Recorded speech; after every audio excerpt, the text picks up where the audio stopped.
We always laugh about these slides we have because that bottom strip that shows the kind of dried up mud image, we just think it's so ugly. But like the Calder Center kind of started this whole slide deck, and that's the template. So, okay. We'll use like the worst image from the actual toolkit, reinforce it with every slide.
Buenos días a todos. Good morning, everyone. We're going to give a couple of more minutes for people to join.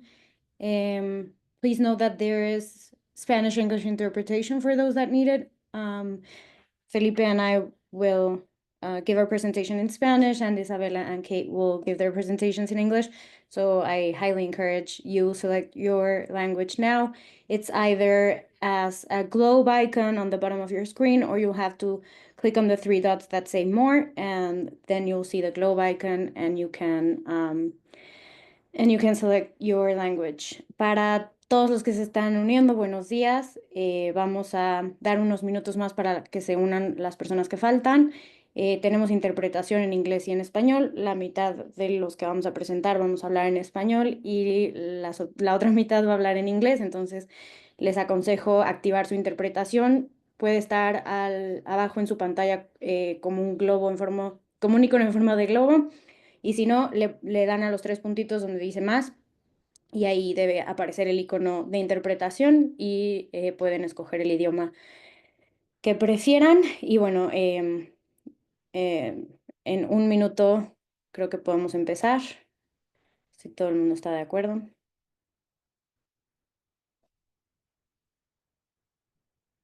Gracias a todos los que se han unido puntualmente y bienvenidos.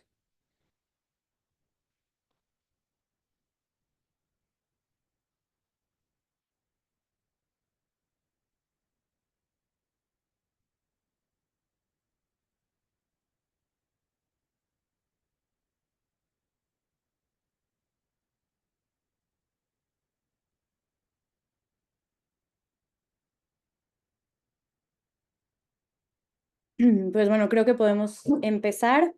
Me llamo Silvia, soy la litigante regional para las Américas del Consejo Global de Litigio Estratégico y les damos la bienvenida a nuestro evento que se llama Herramientas Legales para un Clima Cambiante, específicamente enfocado en las Américas.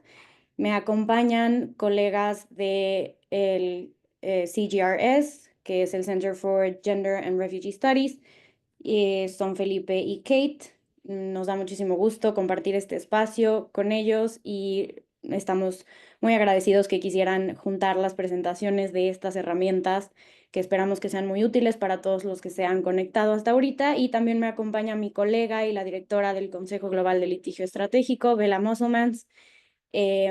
Aparte vamos a presentar, bueno, las dos cosas que vamos a presentar, la primera es estas herramientas prácticas para la protección internacional de personas desplazadas a través de fronteras en contexto del cambio climático, y después vamos a presentar una base de datos de jurisprudencia de casos de desplazamiento por cambio climático. Entonces, sin más, los dejo. Primero escucharemos sobre las herramientas prácticas por parte de nuestros colegas en CGRS. Los dejo con Felipe y Kate y les agradezco mucho estar aquí. Bienvenidos y muchas gracias. Muchas gracias, Silvia, y muy buenos días o tardes a todos, dependiendo de dónde estén. Soy Felipe Navarro, del Centro de Estudios de Género y Refugiados de la Facultad de Derecho de la Universidad de California en San Francisco. Me acompaña mi colega en el centro, Kate Jastrom. Agradecemos al Consejo Global de Litigio Estratégico por la organización de este webinario sobre herramientas legales para un clima cambiante, sin duda alguna algo muy importante. Estamos aquí para presentar un nuevo recurso, las herramientas prácticas sobre la protección internacional para personas desplazadas a través de frontera en el contexto del cambio climático y los desastres, que está disponible tanto en español como en inglés. Silvia, seguimos, por favor.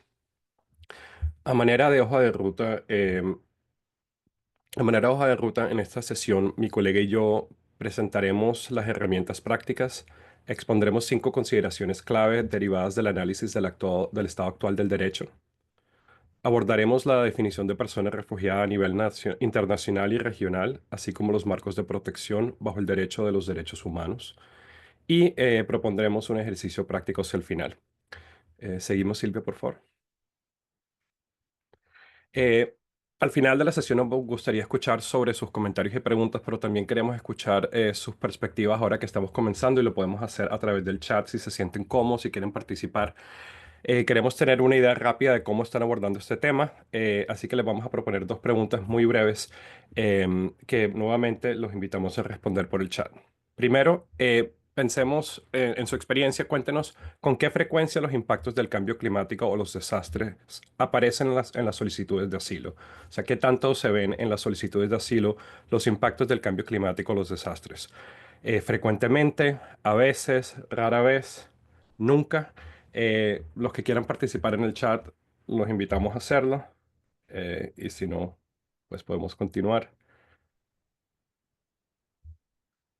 Eh, bueno, perfecto.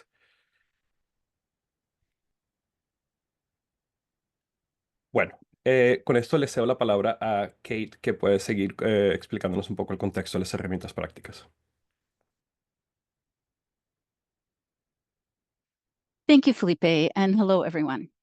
So to start us off, let me give a bit of background about how and why this new resource came to be.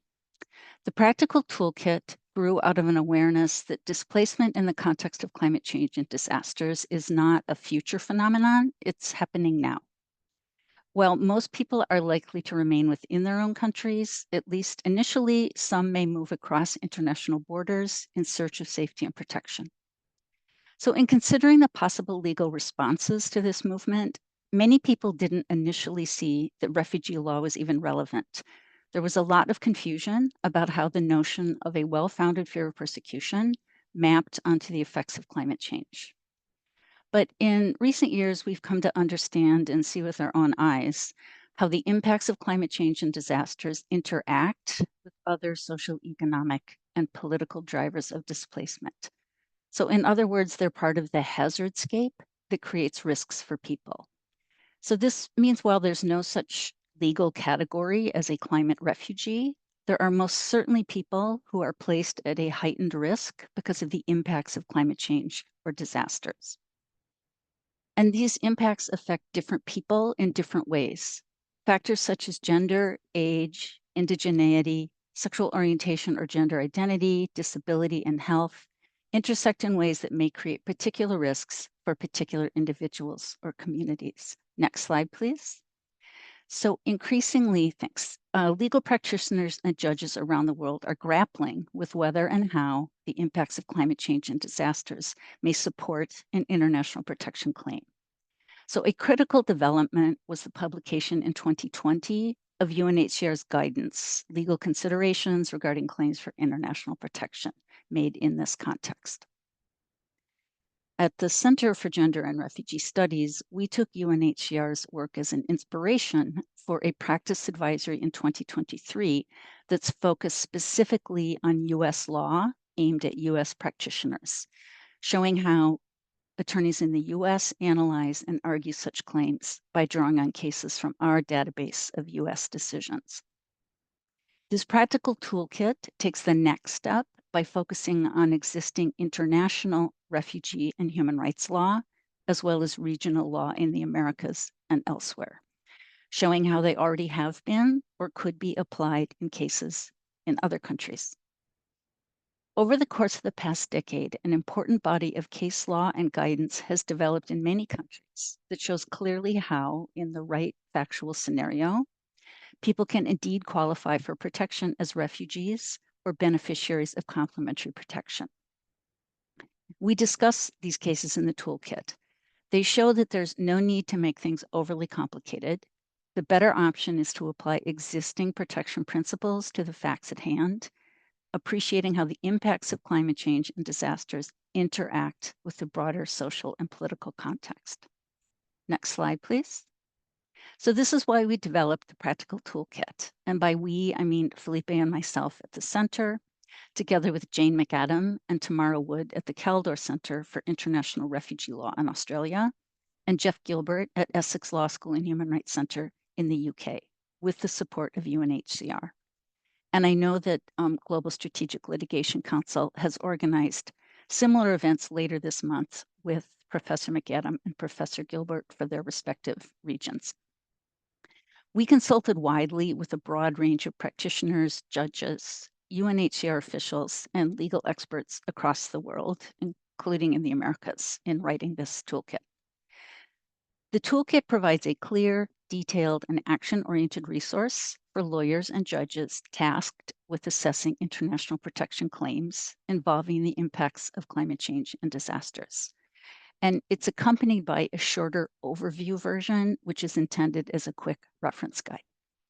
So I'll turn it back over to Felipe to present the 5 key considerations. Gracias, Kate. Y ahora pasamos a las 5 consideraciones clave, que son orientaciones fundamentales para quienes preparan, evalúan o deciden solicitudes de protección internacional en las que los impactos del cambio climático o los desastres forman parte del riesgo de daño. Estas consideraciones se aplican tanto bajo el derecho de los refugiados como el de los derechos humanos y entre los marcos jurídicos internacionales y regionales. Las consideraciones clave, también abordan ideas erróneas frecuentes sobre la relación entre el cambio climático, los desastres, el desplazamiento y la protección internacional. La primera consideración clave es que no existen reglas especiales. Las solicitudes en este contexto deben evaluarse como cualquier otra, aplicando de forma rigurosa los criterios jurídicos a los hechos del caso. No se puede asumir que las personas desplazadas en este contexto califican automáticamente o que no califican para la protección internacional. Todo depende de si el riesgo que enfrentan alcanza el umbral requerido por el marco jurídico correspondiente. Además, es importante tener en cuenta que no se requiere o no se necesita conocimiento técnico en ciencias climáticas. Lo esencial es comprender el panorama completo de los riesgos, incluyendo factores climáticos, sociales, políticos y económicos. Pasamos a la siguiente, por favor. Y esto nos lleva a la segunda consideración clave, que es la necesidad de considerar este panorama de riesgos en su conjunto. Las personas desplazadas en el contexto del cambio climático o los desastres rara vez huyen por un único motivo. Su desplazamiento suele ser el resultado de una combinación de amenazas. Quienes evalúan estas solicitudes no deben centrarse exclusivamente en el evento climático o el desastre puntual, sino analizar el conjunto de condiciones que, al combinarse, generan un riesgo grave de daño. Esto implica una evaluación acumulativa del riesgo que se pueda enfrentar. Este enfoque es crucial porque el cambio climático y los desastres pueden afectar una amplia gama de derechos humanos, como los derechos a la vida, al agua, a la alimentación, a la vivienda o a la salud, y sus efectos pueden manifestarse de forma súbita o gradual. La tercera consideración clave es que estos impactos no afectan a todas las personas por igual, como mencionó Kate. El riesgo no se distribuye de manera uniforme. Factores como la edad, el género, la discapacidad, el acceso a recursos pueden aumentar la vulnerabilidad y suelen interactuar de forma acumulativa. Entonces, es esencial considerar las circunstancias individuales de cada solicitante, las desigualdades estructurales o las políticas públicas que pueden agravar los riesgos, especialmente para grupos históricamente marginados. Y en este sentido, el derecho internacional de los derechos humanos ofrece herramientas clave para identificar tanto los tipos de daño como los grupos en situación de mayor vulnerabilidad. Pasamos a la siguiente, por favor. La cuarta consideración clave es que la intervención humana es relevante e importante. Aunque amenazas como tormentas, sequías o el aumento del nivel del mar pueden tener causas ambientales, el riesgo de sufrir un daño grave suele depender de cómo respondan los estados y otros actores. La agencia humana, es decir, la acción u omisión, suele ser un elemento fundamental en la evaluación de solicitudes de protección internacional. No es necesario probar que una amenaza específica fue causada por intervención humana. Lo que importa es que exista la intervención humana en la creación de ese riesgo o en la falta de respuesta para mitigarlo. Esto puede incluir el incumplimiento del deber de protección por parte del Estado. Por ejemplo, no brindar asistencia de emergencia, excluir a ciertos grupos del acceso a la ayuda, o no adoptar medidas adecuadas de adaptación o reducción de riesgos. Los efectos del cambio climático y los desastres siempre están mediados por el contexto social y político en el que ocurren. La quinta consideración clave es la necesidad de evaluar el riesgo de daño a lo largo del tiempo. Los impactos del cambio climático y los desastres no siempre son inmediatos, con frecuencia se desarrollan de forma gradual. Dado que toda solicitud de protección implica una evaluación prospectiva del daño, es clave considerar un horizonte temporal amplio. La evaluación debe hacerse en el momento en el que se decide la solicitud, pero el riesgo no tiene que ser inminente. Incluso un evento puntual puede tener efectos duraderos sobre la seguridad, el acceso a servicios o el ejercicio de derechos. La inacción ante riesgos previsibles puede reforzar una solicitud de protección internacional, pero por el contrario, las medidas estatales que sean adecuadas para mitigar esos riesgos pueden disminuir la probabilidad de daño. Y con eso se lo paso a Kate para hablar sobre el marco internacional.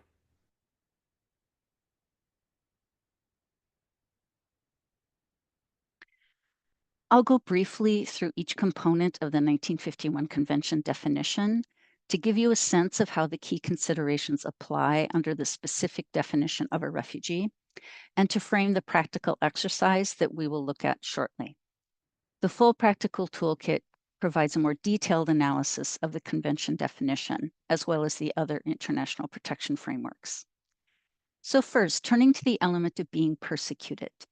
We need to think about all the potential harms a person may be exposed to. And this is reflected in key consideration 2, to consider the hazardscape as a whole.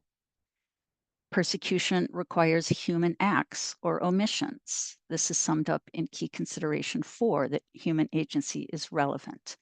So for example, environmental activists may be persecuted for their opposition to government policies.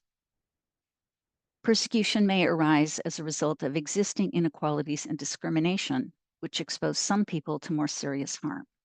So for example, marginalized groups who are forced to live in disaster-prone areas or who are denied access to assistance following a disaster.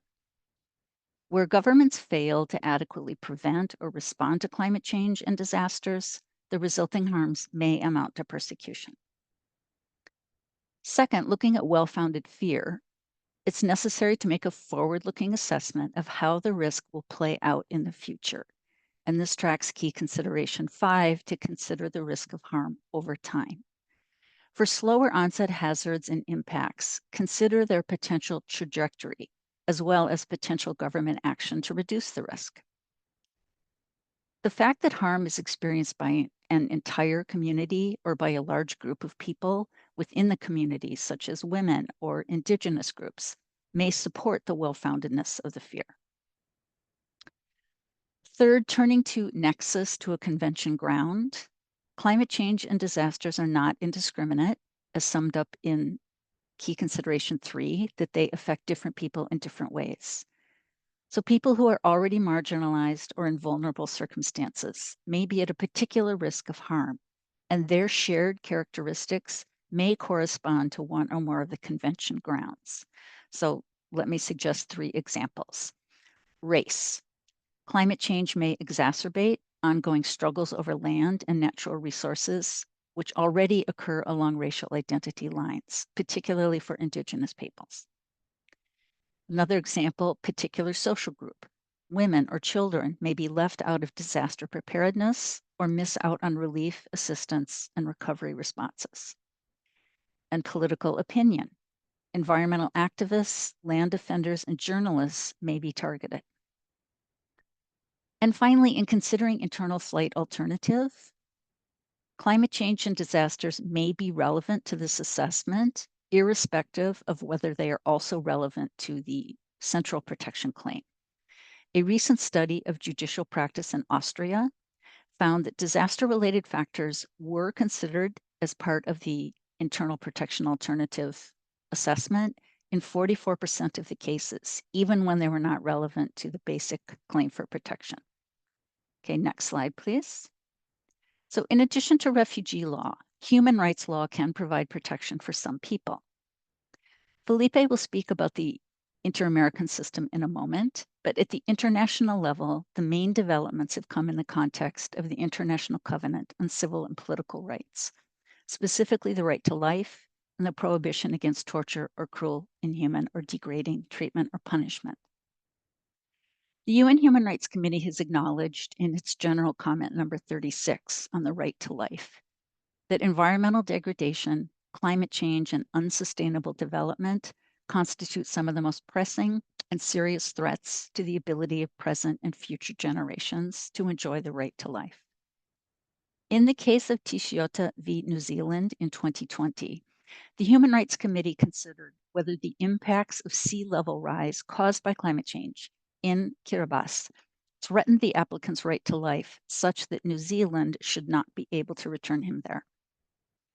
The committee rejected the claim on the facts. They didn't think the applicant had showed enough immediate harm, but the committee acknowledged the potential application of states' non-refoulement obligations under Article 6 or 7 of the Covenant, finding that the effects of climate change in countries of origin may expose individuals to a violation of their rights under the Covenant, thereby triggering the non-refoulement obligations of the country where protection is sought.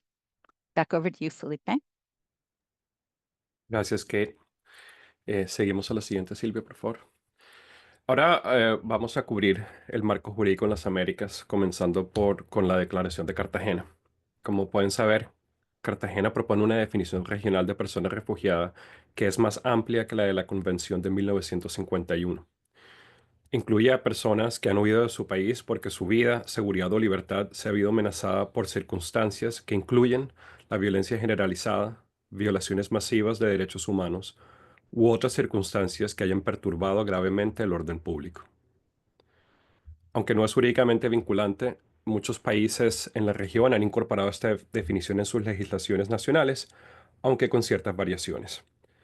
Pero es importante tener en cuenta que la Corte Interamericana de Derechos Humanos también ha reconocido su relevancia, vinculándola con el derecho a buscar y recibir asilo según la Convención Americana. En particular, el ACNUR ha confirmado que el cambio climático y los desastres pueden constituir circunstancias que perturban gravemente el orden público, dependiendo de cómo afectan la capacidad del Estado para proteger a su población. Es clave entender qué significa orden público. Y si bien no hay una definición internacional establecida, según el ACNUR, lo importante no es el origen de la perturbación, sino sus efectos. Puede tratarse del colapso de instituciones básicas, como la provisión de alimentos, atención médica, seguridad o educación, pero también amenazas a la vida, a la integridad personal o una ruptura del Estado de Derecho. Estos efectos deben evaluarse según las circunstancias que enfrenta la persona solicitante. Seguimos, por favor. Y ahora podemos pasar al principio de no devolución en el sistema interamericano, el cual está establecido o consagrado en el artículo 22.8 de la Convención Americana. Este artículo prohíbe devolver a una persona a un país donde su vida o libertad estén en riesgo por motivos de raza, nacionalidad, religión, condición social u opiniones políticas. Y aunque esta redacción es bastante similar, si no igual, a la de la Convención de Refugiados de 1951, Tanto la Corte como la Comisión Interamericana han desarrollado una interpretación más amplia del principio de no devolución. Ambos cuerpos, en línea con el derecho internacional, han sostenido que los estados deben proteger a cualquier persona que enfrente un riesgo real y previsible de daño grave, aunque no cumpla con la definición formal de refugiado. Ese riesgo puede incluir no solamente la amenaza a la vida, entendida como la supervivencia física, sino también el derecho a vivir con dignidad, tal como está reconocido en el sistema interamericano, así como la integridad física y mental. Esto es especialmente relevante en contextos de desplazamiento por cambio climático o desastres, donde los riesgos muchas veces surgen de condiciones estructurales, como el colapso de servicios públicos o la falta de acceso a recursos esenciales, incluyendo el acceso a la justicia. Seguimos a la siguiente diapositiva, por favor.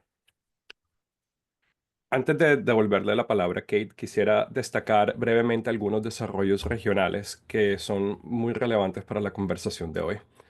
Como muchos de ustedes probablemente sabrán, en este momento la Corte Interamericana de Derechos Humanos está elaborando una opinión consultiva sobre la emergencia climática y los derechos humanos. Una de las muchas preguntas claves que fueron planteadas a la Corte se refiere precisamente al alcance de las obligaciones de los estados frente al desplazamiento relacionado con el cambio climático y los desastres, incluyendo, por supuesto, el desplazamiento climático a través de fronteras. Esta opinión consultiva sigue pendiente, pero sin duda alguna, al ser publicada, podría ser fundamental para precisar las obligaciones existentes que los estados tienen bajo el sistema interamericano de derechos humanos, así que es algo que esperamos con ansias. Por otro lado, tenemos la Declaración y el Plan de Acción de Chile, que fueron adoptados al cierre del proceso Cartagena más 40 el año pasado y que fueron suscritos por unos 22 países de la región. En la Declaración y el Plan de Acción de Chile se reconoce expresamente que las personas desplazadas a través de fronteras en el contexto del cambio climático y los desastres pueden requerir y ser elegibles para la protección internacional. Más aún, el plan reafirma el principio de no devolución en este contexto y hace un llamado a los estados para que garanticen el acceso a procedimientos de determinación de la condición de refugiado y a mecanismos de protección complementaria. Y si bien el lenguaje del plan es ambiguo y se debe tener en cuenta que es un instrumento político que, como digo, en algunos puntos de la declaración quizás es excesivamente cauto, por ejemplo, al no mencionar expresamente la Declaración de Cartagena cuando habla de la protección internacional en este contexto. Lo cierto es que tanto la declaración como el Plan de Acción de Chile ofrecen una base concreta y valiosa para avanzar hacia respuestas más coordinadas y efectivas en los próximos años. Como pueden saber, este es un plan a implementarse a lo largo de la próxima década, lo que sin duda alguna abre las puertas para incidencia, especialmente dependiendo a medida que la voluntad política de ciertos estados va cambiando. Y con eso concluyo esta parte y le cedo la palabra nuevamente a Kate. Thanks, Felipe. Let's see how the 5 key considerations and the legal frameworks we've just discussed might apply in a factual scenario. I know the font on this slide is very small, so I'll just read the practical exercise. Salman lives in Azalea, a small landlocked country. He lives with his wife and children on a char, which is a small sand island in the middle of a large river. The family has had to flee many times due to flooding, each time returning to rebuild their home. Recently, the government started a disaster risk reduction program, building stone walls to protect communities on either side of the river from flooding. Because only the poorest families live on the chars, the government has not extended the program to protecting char dwellers. So if Salman is in your country and applying for protection, would he be eligible under the Refugee Convention definition or under the Cartagena Declaration definition, or perhaps complementary protection under human rights law? So you can feel free to put your thoughts in the chat, but while you're considering your answer, keep in mind some considerations or some thoughts. So for protection under the convention, is there persecution in this story? Think about all the harms connected to repeatedly losing his home due to the flooding. So this is the second key consideration, to consider the hazardscape as a whole. and the third, that different people are affected in different ways. What is his fear, and is it well-founded? What is his risk in the future? And that's key consideration 5, again, about harm manifesting over time. What is the human action or omission here? And that's key consideration 4 on human agency. What is the government of Azalea doing or failing to do to decrease the risk of harm to Salman? And is there a connection or a nexus to a protected ground? We know he is very poor. Is that enough to find a particular social group? Considering protection under the Cartagena definition, obviously we don't have a lot of facts, but is this flooding an event that is seriously disturbing the public order? And for protection under human rights law, what rights might be at risk? Could this be a risk to his right to life under Article 6, or to the prohibition against inhuman or degrading treatment under Article 7? And again, where is the human agency in this scenario? So again, feel free to put ideas in the chat, but otherwise just think it through yourself. And I can tell you, the reveal is that this fictional scenario is based on the facts in a recent Italian case that is included in the practical toolkit. It's on page 33 if you want to look at it later. In the real case, the Tribunal of Milan held that an applicant from Bangladesh was entitled to subsidiary protection under the EU Qualification Directive. The tribunal held that the applicant was at risk of inhuman and degrading treatment. So this is the European Regional Human Rights equivalent of the International Covenant Article 7. And this was because the tribunal found there were risks to several of the applicant's human rights, including his right to life, physical integrity, health, a healthy environment, food, and housing. And two important aspects of that Italian decision include that the applicant was disproportionately affected because he belonged to a disadvantaged social class. So again, that goes back to key consideration 3 about people being affected in different ways. Now, we don't know, would this constitute a particular social group under the 1951 convention definition? We'd have to know more. The second important aspect of the decision was that the risks arose from treatment. So this is, key consideration 4, where human agency is relevant. So the state, in this case Bangladesh, treated the applicant in an inhuman or degrading way because the risks he faced had been aggravated by the state's failure to implement effective environmental risk management policies or basic assistance programs for affected populations. Next slide. So in conclusion, we hope the practical toolkit will serve as a valuable roadmap for those working on or considering these types of cases. As governments recognize the applicability of refugee and human rights legal frameworks in this context, the need for clear and practical guidance grows. This toolkit can be used in any country and serve as the basis for developing national versions, such as the practice advisory our center prepared for the United States. Along those same lines, our co-authors at the Keldor Center are developing a national guide for Australia this year. Thank you for your attention. Thank you to our interpreter, and we look forward to the discussion.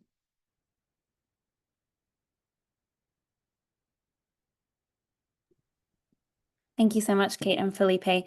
And we'll share a link to the toolkit in Spanish and English, both after the presentation and also in the chat. It's a really incredible resource, and I encourage you all to use it and to read it if you haven't already done so. We're now going to present the climate mobility case database, and then at the end, we'll have time for Q&A on the toolkit and the database. Sylvia, you can go to the next slide. So we thought we'd start by just giving a bit of background on the Global Strategic Litigation Council. So at the council, we use the power of the people and the power of the law to advance the rights of displaced communities. We unite and support a coalition of over 550 refugee and migrant-led organizations, nonprofits, lawyers, advocates, and academic experts with strategic litigation and advocacy across the world. I can see a number of you I know are already members of the council, but if you're not a member of the council yet, we will send a link to join after this webinar too. Next slide, Sylvia. So what do we offer at the council? So the council has several different regional networks to unite civil society working on issues of forced displacement. And Sylvia Sena is our regional litigator for the Americas region. So we have a Central America and Mexico regional network, and we also have a Latin America and Caribbean regional network, as well as various other regional networks all across the world. If you're not yet a member of those regional networks and would like to be part of the WhatsApp or Signal groups or the listservs, please do get in touch with us after this webinar.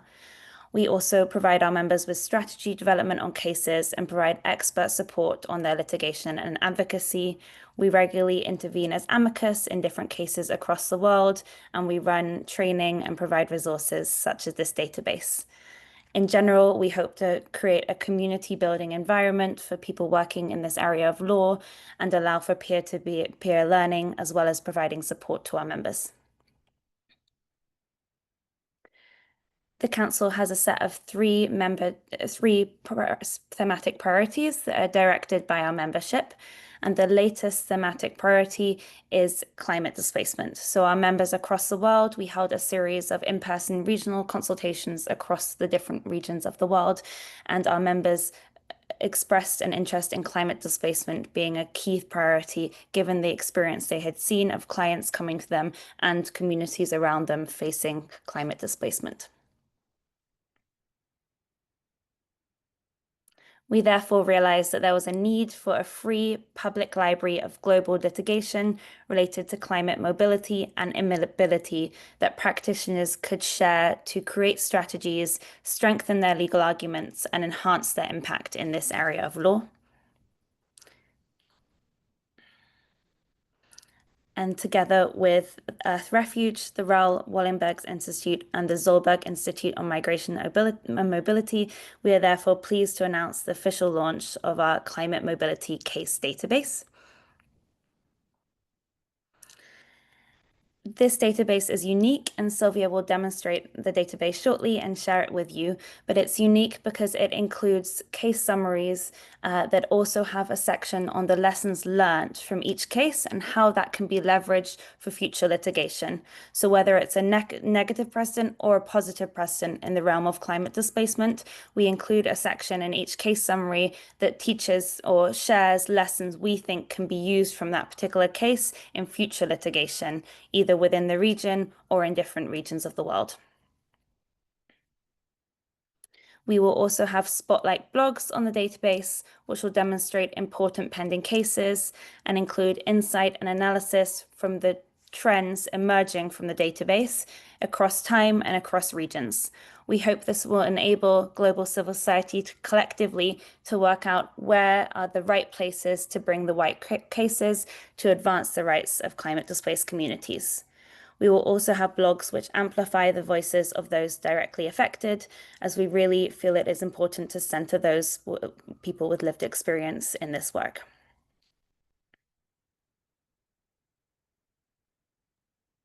I'll now pass to Sylvia, who will demonstrate the database to you, and then we'll talk about how we hope to use the database going forward, and then we'll have time for a Q&A.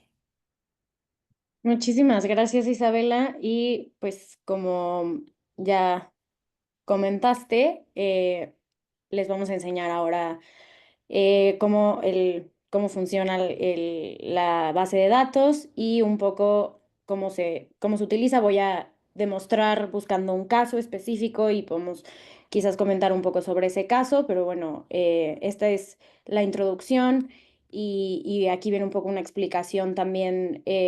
Aquí en metodología viene una explicación porque estamos ahora usando también inteligencia artificial para hacer los resúmenes de los casos, pero sabemos que la tecnología de la inteligencia artificial también tiene un coste ambiental. Entonces, bueno, en metodología pueden leer un poco como con base en qué tomamos esa decisión y cómo se está usando la inteligencia artificial para la síntesis de casos.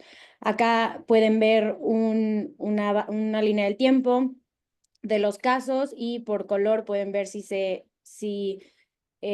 fue a favor del Estado, a favor del peticionario, y lo pueden ver dividido en... We can't see the database at the moment if you're hoping to share it. Oh, sorry, I thought I was sharing that screen. Give me one No, second. I don't think so, not yet. I'll have to stop sharing and start sharing again if you give me 1 second.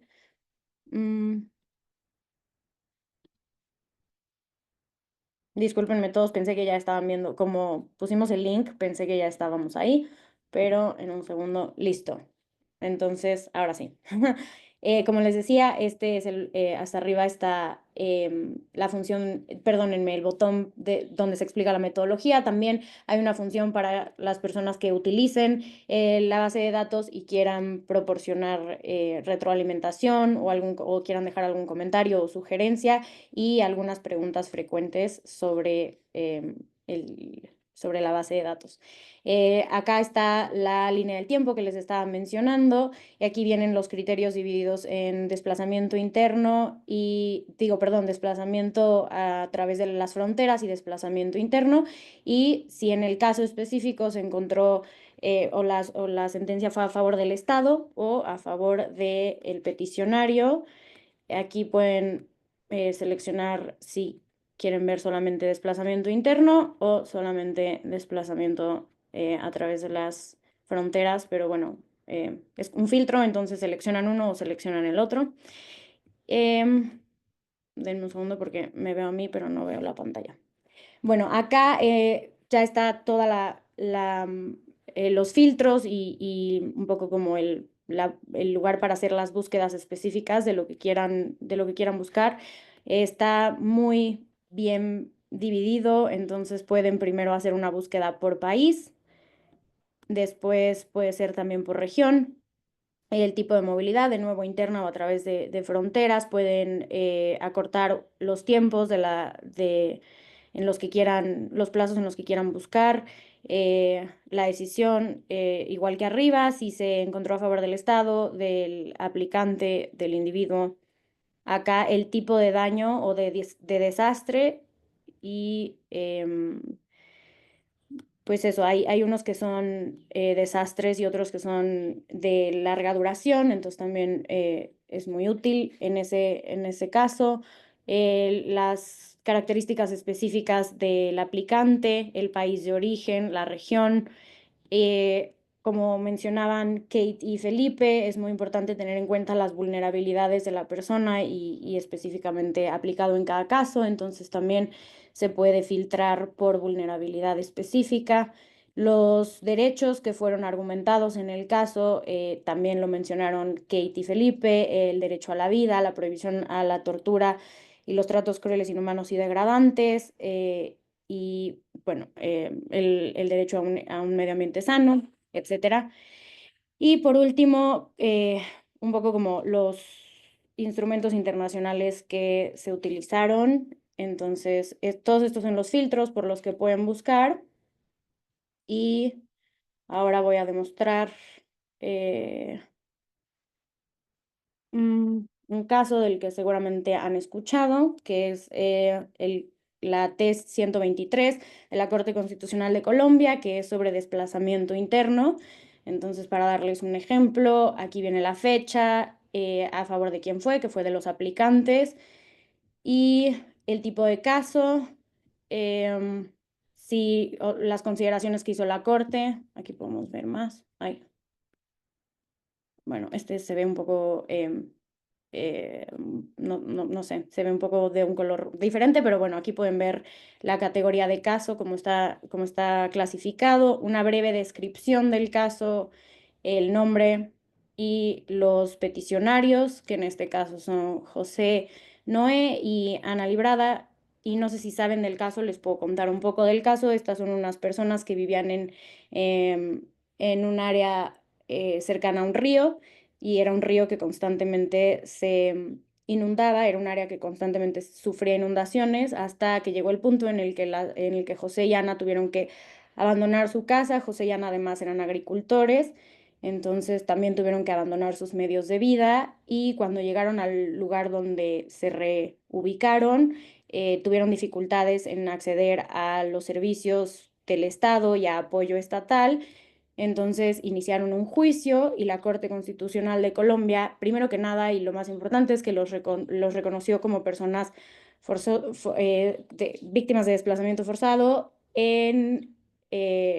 por causas de cambio climático, que la ley colombiana antes no lo reconocía. Y además, la Corte Constitucional ordenó al Congreso perdónenme, al Congreso colombiano modificar su política pública, o más bien hacer una política pública para atender a las personas víctimas de desplazamiento interno, atendiendo a sus vulnerabilidades, asegurando el apoyo institucional, el acceso a derechos, hacen todo un análisis de cómo, y que también esto fue algo que tocaron Felipe y Kate, de cómo, aunque quizás las causas del riesgo sean distintas a, digamos, por ejemplo, la crisis de conflicto armado que había habido en Colombia, por ejemplo, aunque las causas son diferentes, los riesgos a la vida son equiparables y se les tenía que reconocer como personas víctimas de desplazamiento. Aquí están justamente lo que les decía, el derecho a la vida y acceso a derechos. Entonces, pues eso, un poco abajo vienen como un resumen, digamos, o los argumentos más importantes que se hicieron en la sentencia. Y pues eso, ese es un breve tour de nuestra base de datos. Voy a dejar otra vez de compartir para poder regresar a las diapositivas. Y denme un segundo. Thank you so much, Sylvia. And just to share that I've shared the link in the chat to the database, and our developers are working on translating the full website into Spanish. So we hope that the database will be available in Spanish most likely by the end of the next week. And we will share this with everyone who attended and also with our networks, just to confirm that. Gracias, Isabela. Sí, era algo que quería mencionar. También seguramente lo han visto cuando han usado algunas otras páginas de internet, dependiendo del navegador que estén utilizando. Hasta arriba muchas veces viene un icono como del traductor de Google y pueden traducir las páginas completas, en lo que logramos lanzarla 100% en español también. Que bueno, como dijo ya Isabela, será a final del mes, pero para quienes la quieran ir usando y explorando, también está esa opción, que aunque no es perfecta y no va a estar 100% revisada, funciona. Y bueno, justamente queríamos hablar que un poco a raíz de este ejercicio, y hemos hecho también un análisis de, como dijo Isabel al principio, tenemos grupos regionales. Yo me encargo de coordinar y apoyar al grupo regional de México y Centroamérica y al grupo regional de Sudamérica y el Caribe, y entonces también hemos hecho un análisis de las tendencias, obviamente todo esto apoyado y guiado por nuestra membresía. Son ellos los que alimentan este trabajo y los que lo hacen mucho más rico. Entonces, bueno, algunos ejemplos. Pusimos tendencias emergentes, pero también son ejemplos, y muchos de ustedes además ya lo saben y ya han tenido casos que estén relacionados. Pusimos este de desplazamiento interno en Colombia, pero sabemos, por ejemplo, de los efectos que han tenido las sequías y los huracanes, sobre todo en la región de Centroamérica y el Caribe, y no voy a entrar en detalle porque Felipe lo describió perfectamente, pero como saben, viene esta opinión consultiva de la Corte Interamericana y pues como los estados hicieron preguntas específicamente sobre desplazamiento por cambio climático, sabemos que esto probablemente implique un impulso y una mejor orientación a los estados de cómo manejar los casos, y esperamos que sea bueno, es ya de suyo un instrumento orientador para las cortes y para los estados parte. Entonces, bueno, eso también va a ser una cosa que tanto el Consejo Global de Litigio Estratégico y otras organizaciones como el CGRS estemos muy al pendiente, siempre con la intención de ayudar a los miembros y ayudar a las comunidades directamente afectadas. Y bueno, también, Bella, do you want to go ahead or should I? As you want, Sylvia. Bueno, un poco les queríamos contar, viendo hacia el futuro, ya que lanzamos esta base de datos, cuál es el trabajo y cuáles son las intenciones pendientes. Entonces, primero es aprovechar estas redes regionales que ya les hemos comentado Isabela y yo, para compartir conocimientos sobre el desplazamiento climático. esta presentación es un perfecto ejemplo. Coordinar esfuerzos en materia de litigios. Eso puede ser a través de talleres de casos o pues sí, colaboraciones entre organizaciones para el litigio, y la creación de comunidad, que es un poco la base de cómo funciona el Consejo Global de Litigio Estratégico. Buscamos, igual como dijo Isabela, llevar los casos correctos a los lugares correctos, y creemos que esta base de datos va a ayudarnos a maximizar el éxito que pueden tener estos casos. Y la intención del Consejo Global de Litigio Estratégico es proporcionar asistencia directa y especializada, incluyendo en la estrategia del caso, con informes periciales, con redacción de escritos, con creación de coaliciones, etc. También buscamos obviamente mejorar y crecer la base de datos. Esto en gran parte va a ser trabajo de las organizaciones que hemos lanzado la base de datos, pero también hay formas en las que los miembros del Consejo Global o los usuarios de la base de datos pueden enviar casos que crean que son relevantes y que quizás no han sido agregados a esta base de datos. Y la intención es pues eso, que toda la sociedad civil tenga acceso a esta base de datos y al conocimiento necesario para litigar estos casos que cada vez se presentan más. Y por último, vamos a impartir cursos de formación como este en el que están ustedes, pero también va a haber una serie de cursos, tanto sobre la base de datos, el uso de la base de datos, talleres de casos y otros espacios colaborativos y de formación para impulsar los litigios y también para promocionar pues el uso de estas herramientas, tanto de la herramienta que presentó CGRS como de la base de datos, para maximizar el impacto de los casos. Y pues bueno, por último, esto es más un llamado a la acción y un poco lo que nos motiva como consejo a irnos hacia esta prioridad temática, que es el momento de emprender litigios estratégicos de amplio alcance basados en colaboraciones nacionales, regionales e internacionales que identifiquen vías prometedoras para el desarrollo progresivo en esta área del derecho. Si quieren acceder a la base de datos en sus celulares, pueden escanear este código QR. Si no, Isabela ya compartió el enlace en el chat para que todos puedan verlo, y les haremos un recordatorio cuando ya esté en español también para que vuelvan a visitarla. Y agradecemos muchísimo su tiempo, su atención, y voy a dejar de compartir mi pantalla para que nos vean a los panelistas y pasamos a preguntas y respuestas, si es que las hubiere. Mientras entran las primeras preguntas, quiero responder a dos comentarios, o reconocer dos comentarios en el chat. Primero, como resultado del ejercicio práctico que Kate mencionó, tenemos a Sandra que hizo un paralelo sobre cómo la situación en ese caso ficcional, en ese caso ficticio, perdón, pero basado en hechos reales, se repiten mucho esas condiciones en nuestros países latinoamericanos, donde las poblaciones más pobres viven en zonas de alto riesgo, las orillas de los ríos, laderas inestables o manglares. Y al igual que en este país ficticio, Salia, los gobiernos estatales pueden excluir o ignorar a las comunidades marginadas, especialmente las rurales, indígenas o afrodescendientes.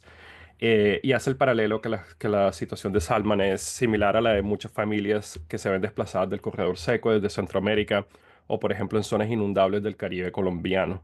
Em, en estos casos, las familias huyen de estos eventos, las tormentas, las inundaciones, las sequías, pero no reciben el apoyo oficial para reconstruir sus vidas.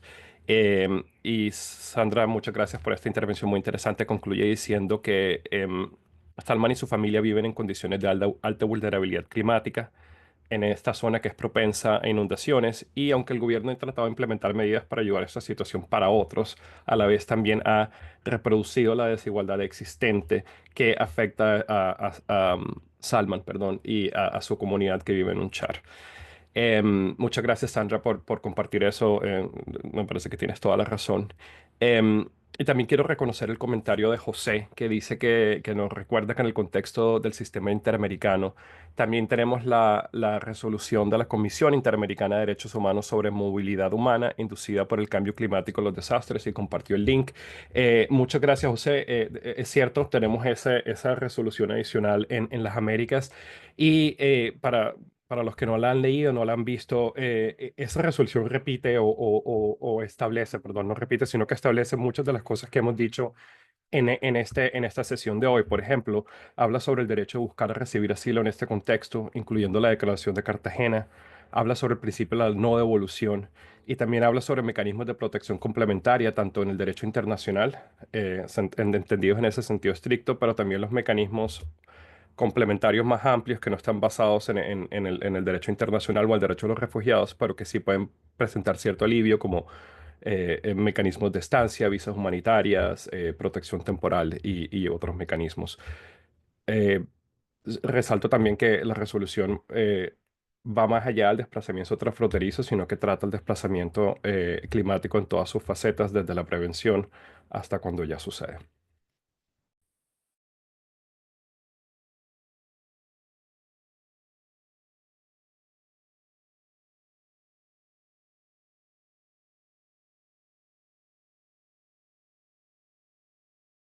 Creo que no hay preguntas en la sección de preguntas y respuestas.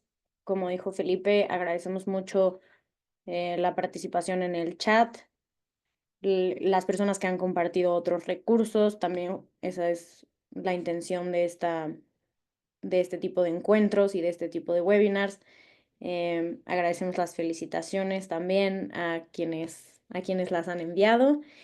Y bueno, no sé, no sabemos también si ustedes tengan preguntas, no necesariamente sobre casos específicos, pueden ser también, pero puede ser sobre el uso de estas herramientas o sobre la construcción de estas herramientas, si algo no quedó claro. También los demás panelistas, no sé si quieran agregar algo más. Em,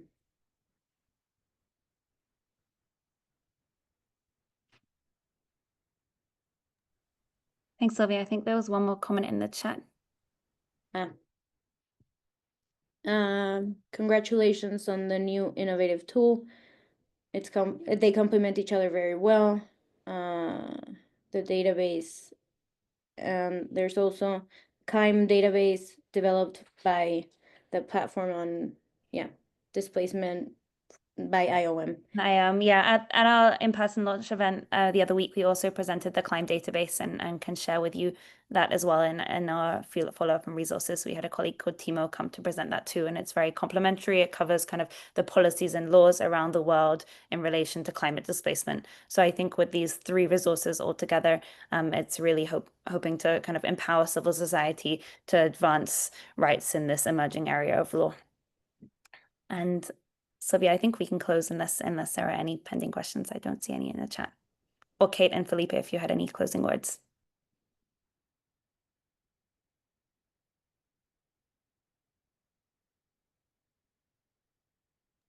Pues si no, los invitamos a explorar más a fondo las herramientas que hemos presentado. Nos pueden enviar mails o preguntas después si las tienen, si surgen de la exploración, y los invitamos a mantenerse en contacto también si tienen dudas, preguntas, inquietudes o deseos de colaborar. Siempre estamos abiertos a ello. Agradezco y me siento muy contenta y honrada de haber compartido este espacio con Kate Jastram y con Felipe Navarro. Un agradecimiento especial a Marcela, nuestra intérprete, a Isabela, mi colega y excelente pieza clave del desarrollo de esta base de datos. Sin ella esto no sería posible. Entonces, muchas gracias a todos y que tengan un excelente resto de su día. Muchas gracias. Muchas gracias. Gracias.